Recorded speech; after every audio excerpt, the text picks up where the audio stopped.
And of course, there was also African slaves, you know. So we have the different things that represent those cultures. This instrument here is called the guira, and there's a skinnier version called the huacharaca. And they say that the Colombian version, the huacharaca, that's the sound that bird makes. It's the name of a bird, the huacharaca, and it goes like something like that. So that's the indigenous Native American instrument of Colombian heritage. Then we have the Viva Vallenato, which is descended from an African drum, I believe. So it's like different cultures mending. And then this alien arrives from Europe, and the people of Colombia found it, and like I said, it didn't come with instructions. They just made it their own. They started figuring out their own traditional melodies, some Indian melodies, and these rhythms emerged. So this rhythm of this next song is called the cumbia. And it's kind of a simple rhythm. It's very infectious. So like I said, if you want to dance or just wiggle around in your seat or whatever, feel free. And in Colombia, they have a huge carnival, which is, you know, the time of Mardi Gras. And I think it's the second biggest in the world after Rio in Brazil. And people go wild, and this is a song from that time, okay? And it's just singing. I'll try to translate a little, but basically it's saying around the world, everywhere you could think of, people dance the cumbia carnival. So anyway.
So anyway, this is a button accordion, a diatonic accordion that apparently washed up in Colombia.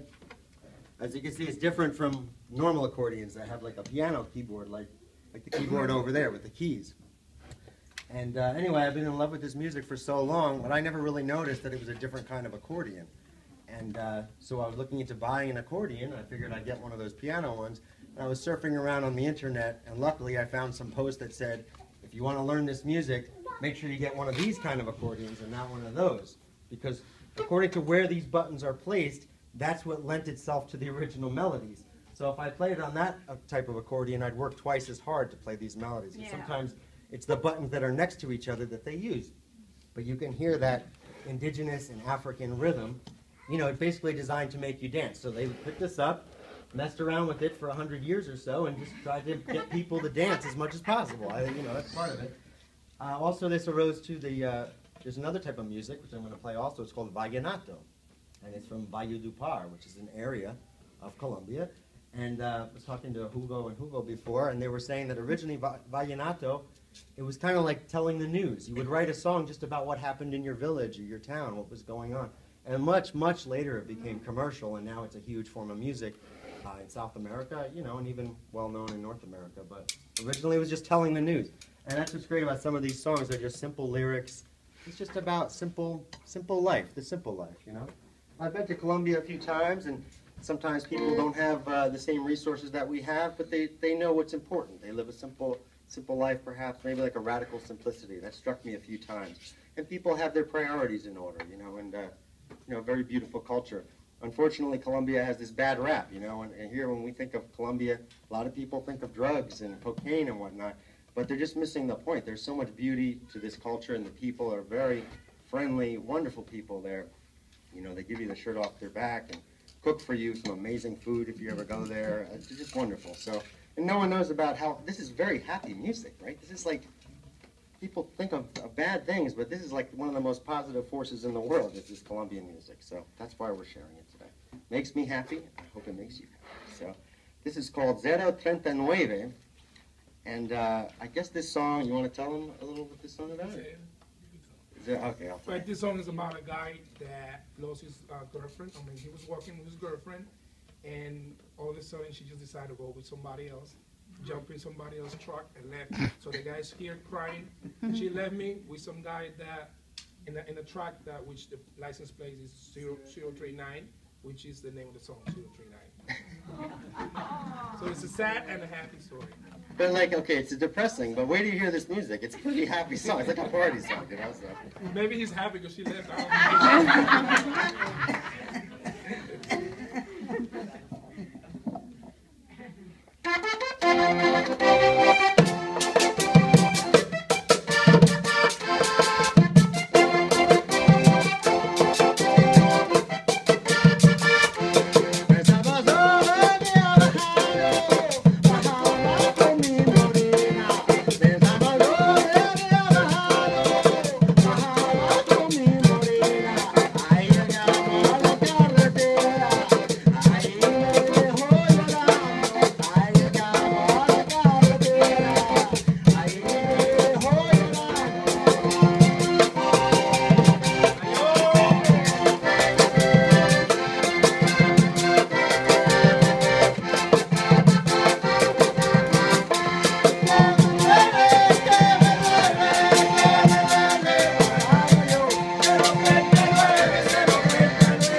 Another thing about this accordion is it's kind of like a harmonica. You know how if you blow into a harmonica and then you inhale and it gives the like a different tone? That's like this. So basically, when you're pushing in here, so like you're pushing in, that's like a C chord. But if you pull out the same notes, it's like a G7 chord. So it's a little tricky, but that's what complicates things on the one hand, because every button has two notes, so it's really screws up with your brain for a while. But once you get the hang of it, it's not so bad. And the Colombians just ran with it and became one of the foremost players of this instrument in the whole world, this German instrument. And this one is German, made in Germany by Hohner, same people that make the harmonicas. This is called La Fuguera. This is another one. I'm not sure if this is a cumbia or it's like a fast. Maybe after we play it, you guys can give me the analysis of what it's called. So.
Nice. Very nice. Let's see what's next. Okay, this is a song called Mi Caballo Pechichon. You want to tell them a little about this one? You're better at this one. You're better. You can do it. Come on, Hugo. This is this guy's talking about his horse. He's got a horse that he's saying nobody else ride this horse, just him. And he trying to compare that with his women. He only wants his women to be with him. So they want to be faithful with him as the way he's faithful with his horse on his woman. That's all. So, isn't that beautiful? That's a beautiful sentiment, right? Stay away from my horse. Yes, I'm a woman. But it's a nice metaphor. It's not a bad metaphor. It's not, a woman is not a horse. It's like it's a nice metaphor. It's a very nice. He loves his horse. Also, he loves his woman, and he wants the only one to be with her.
Thank you. So these hats that we're wearing, these are like the official hat of Colombia. They're called the sombrero volteado. And I guess it's a traditional hat that you would wear to protect you from the sun. It's quite hot in certain parts of Colombia, and it kind of caught on, and now it's the national hat, and that's why we're wearing it. So, just so you know the story. Skull volteado means a round one, because it's actually made out of a big thread, and it goes around and around and around and around until you make the whole hat. And the more the more expensive is, the more rounds have, because it's tiny rounds and it's the tiny threads that you gotta make. So this is a song called La Guayabo, Llegue, You want to tell them about this at all? This is about a guy that drinks a lot. he's hungover. I guess he got heart problems. I bet we don't know exactly why. He's drinking, but he just go town to town looking for food and then keep drinking some more after he eats. So that's why it is about. Yeah, so it's pretty crazy lyrics. So he comes into the one town, and he's already hungover, and then he leaves, and he finds somewhere to eat. He eats and then he go back, keep drinking no more. Yeah, there's like a drink. More party. There's a drink called sancocho. It's like a really hearty chicken soup, and it's also known as like a hangover cure. And he's just so Destroy it. he's so crazy that he's already hungover, and then he finds some sancocho and he's just destroying. He's just eating it so fast while he's drinking. It's just bananas, the song. But anyway, it's a fun, happy song. But where do you hear how it sounds? You don't have to be drunk to enjoy that.